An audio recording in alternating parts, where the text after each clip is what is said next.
My name is John. I've always been shy around people and didn't have many friends. With my average appearance and no talent in sports, I was practically invisible in the classroom. Girls used to call me Donkey and made fun of me. But there was one thing I was good at. That is studying. Since I wasn't good at socializing and never went out, I would spend all my time at home studying at my desk. I love studying in silence, all by myself. Thanks to that, I got into one of the top all-boys high schools in the state and kept my grades in the top 10 during my time there. I smoothly got into a well-known state university. Having spent all my time studying, I did start to feel like I wanted to have some fun too. To break away from my dull life, I decided to get a makeover. Following tips from magazine articles on how to be a popular guy, I dyed my hair color and paid more attention to my clothes to create a more modern look. However, lacking communication skills, I still couldn't fit in at university and ended up leading a dull college life, just like in high school. But I never slacked off in my studies. Being a serious person, I attended all my classes, which made me quite popular with the professors. To ensure I wouldn't struggle with job hunting, I had already been asking professors for recommendations to good companies. Thanks to this, I landed a job offer from a major food manufacturer. My parents were thrilled about my job placement. The salary was decent, so I moved out of my small apartment and rented a slightly bigger one. I hoped that as a working adult, I'd make good friends, go out for drinks, and lead a fun life. Maybe I'd even meet a cute lady there. That was my naive hope.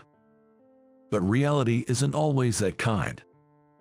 Even after becoming a professional, my life remained dull. The job wasn't particularly fun, but not boring either. There were many colleagues who joined the company at the same time as me, but they were outgoing and had great communication skills. They are complete opposite of me. I didn't fit in and couldn't get close to them. I became more withdrawn and naturally had no luck in love, continually updating my record of age equals years without a girlfriend. Eventually, I resigned myself to a life of just going between home and work. In a way, it was a peaceful life. But then, at 30, I was suddenly transferred to the sales department, starting a hellish daily routine. I had always worked in the product department, mainly handling orders. The work was mostly solitary, and I only occasionally talked to suppliers. It was the perfect department for someone not good at communication. This sudden move to sales was a shock to me and probably to my colleagues as well. I guess they were short-staffed. But still, it was clear to everyone that I was the wrong choice for this department. The sales department was full of bright, communicative employees, and I couldn't fit in or adapt to the work. The workload was enormous, from client development, negotiations, and creating proposals, quotes, etc. I had to do it all. I was not a good talker in the first place, so it was causing me considerable difficulty to get one contract. My sales performance remained at the bottom. I was constantly pushed to do menial tasks by my boss and colleagues. I didn't want to do these tasks, but with comments like "still at the bottom this month, you're not contributing much, so you should at least do this," I couldn't refuse. It was clear they looked down on me. Female employees said things like I definitely wouldn't want to marry a guy as dull as John. While my colleagues slowly got promotions and advanced, I remained a mere employee. Just the typical single, uninteresting guy you find in every company. Oh well, I guess I'll just keep falling behind the younger folks and be left out. Well, it's fine, I guess. After lunch break that day, my boss, Tom, suddenly called me in to ask for a favor.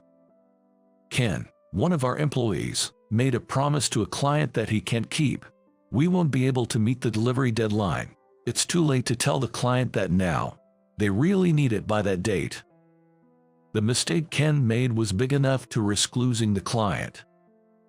Ken is the son of the department head. What if he gets fired over this? But you, being new to the department, might be let off with a warning. They'll probably just transfer you. You don't have a family, so a little pay cut wouldn't hurt. So please, can you take the fall for this? I intended to refuse and argued back. But Tom got angry and yelled, "Don't you realize you're a burden? Why don't you show some results?" Hearing those words, I felt something inside me break. I didn't want to be there anymore. I wanted to leave this company right away. Tears started to flow naturally. I guess I had reached my limit.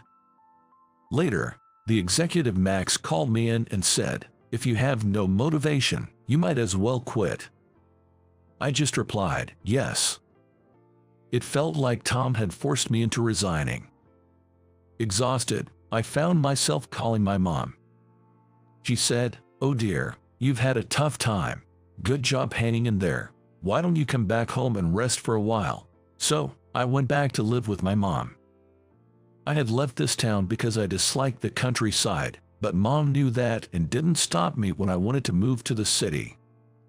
Our family ran a small deli. When I got home, my mom greeted me with a kind smile, saying, "Welcome back," and offered me some special chicken wings she had made for the shop. I teared up eating her cooking after so long. "Tommy," she said, "you don't have to push yourself anymore." Maybe it was the stress from the unfamiliar job, but I wasn't feeling well, so I rested at home for a while. Eventually, I started helping out with the deli. The customers were nice, praising my mom's dishes as exquisitely comforting. I felt much more at peace in this environment. About a year after returning home, I noticed a woman at the bus stop while coming back from shopping. It started raining suddenly, and she looked troubled, checking the bus schedule. Approaching her, I asked, "Is something wrong?" I wouldn't normally talk to a stranger, but I couldn't ignore her that day. "The bus is late," she said. Checking the schedule, I saw that the bus should have arrived 30 minutes ago. "It must be running late." "What a delay," I said. The rain was getting heavier, and there were no stores nearby to buy an umbrella. The bus showed no signs of coming anytime soon. "If we stay out here, we'll be completely drenched. Would you like to come to my place for a while? My mom's there, so it won't just be the two of us." "Don't worry, it's a walking distance from here," I suggested. Initially hesitant, she finally agreed as the rain worsened, saying, "Thank you, I'll take you up on that offer." That day turned out to be a major downpour, flooding roads and causing significant damage. She couldn't go back home for a while. My mom warmly welcomed this stranger into our home. Seeing my mom's friendly nature, the woman seemed relieved. Her name was Ava. She was 30, 3 years younger than me. Her father ran a bridal company, and she worked there too. She came to our town to inspect a new wedding venue. I hadn't noticed it outside, but Ava was very beautiful.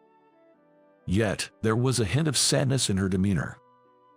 I wondered if she had any big worries. Ava was very delicate. Her face looked a bit worn out. My mom served her a proudly made deli dishes. "We only have this, but please have them if you'd like." "Thank you."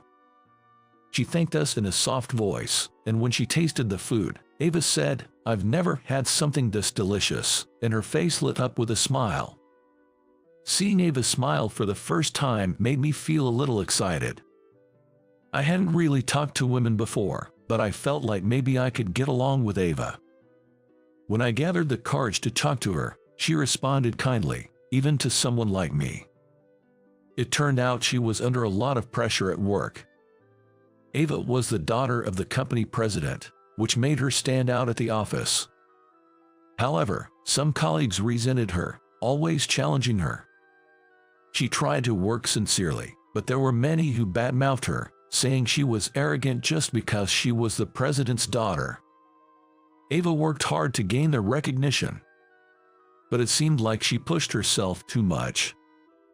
Oh dear, that must have been tough. It's important to relax sometimes. life is long, you can relax here. I think you've done a great job, my mom said.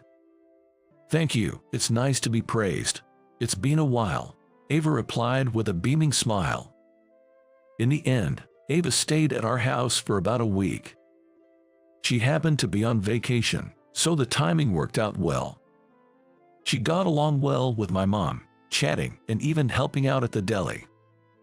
For me, it was a fulfilling time. Ava seemed brighter than when she arrived. As she was leaving, my mom joked, "If you're tired, you're welcome to come back for more girl talk." Ava replied with a smile, "Then I might just take you up on that." I said, "Please take care of yourself and don't push too hard." Ava then boarded the bus. I thought this might be the last time I would see her. Feeling that, I couldn't help but feel a little sad. Life continued as usual, helping out at the family deli. Then, one day, an invitation to a wedding arrived at our home. It was from Troy, a classmate from middle school. I remember talking to him at the supermarket recently, where he mentioned, "I'm getting married. You should come to the wedding. Meeting here must be fate." Honestly, I never liked Troy much. He used to mock me for being a bookworm during our school days. I thought about making up an excuse to skip it, but then Troy called. "You must be free, so you better come to the wedding." Yeah. Unable to refuse, I ended up agreeing to attend. And then came the day of the wedding. At the venue, there were many classmates. Most of them didn't seem to recognize me. They whispered and looked my way. Then Troy approached, recognized me, and called out, "Hey, there you are, Donkey." At the mention of my nickname Donkey, my classmates realized who I was. One of them asked, "What are you doing now?" Before I could answer, Troy mocked. He was good in school, but now he's just selling deli with his mom. How the mighty have fallen. Seriously, even with a good college degree, running a deli, you'll probably stay single forever. The others chimed in with their own harsh words. I just forced a smile, knowing it was true. Suddenly, everyone's gaze shifted behind me. "Don't mock my boyfriend, please." To my surprise, Ava, dressed in a suit, stood behind me.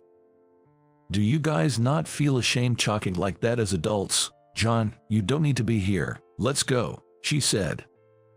Ava pulled me by the hand and led me out of the venue. Once outside, she looked startled and said, "I'm sorry if I did too much, but I just couldn't stand seeing you being made fun of." "No, don't worry about it. I'm actually glad. But why are you here?" It turned out this venue was one of the ones her father managed, and she was there for work. "Would you like to have dinner with me after I finish work?" she offered. I immediately said of course. I was thrilled to see her again, never expecting our paths to cross. We didn't return to the wedding but went to dinner together instead. "I was actually hoping to see you again, but meeting here at the wedding venue, maybe it's fate." To her joking tone, I replied seriously. "Maybe it is fate. Maybe we both wanted to see each other, and fate brought us together." At the time, such words came out easily, which was unusual. Ava blushed and asked, "John, did you really want to see me too?" I decided to be honest about my feelings. I told her how I felt something special for her, unlike anyone else, and that I'd been thinking about her ever since. "I've been thinking about you too. When you praised me for my hard work, it really lifted my spirits. Your words are so warm. I think I like you, John." Blushing, she shared her feelings. From then on, we started a long-distance relationship. Soon after, Ava was assigned to work primarily at the venue we had visited, and it was decided she would move to this area. This led us to start living together, even though we hadn't been dating for very long. Realizing I shouldn't rely on her alone, I found a job at a local company and returned to the workforce. Today, I'm at my mom's house, watching her and my girlfriend chatting happily. Seeing their smiles fills me with happiness. For the first time in my life, I have a girlfriend and a supportive mother. I want to work hard for them and walk this path of life together.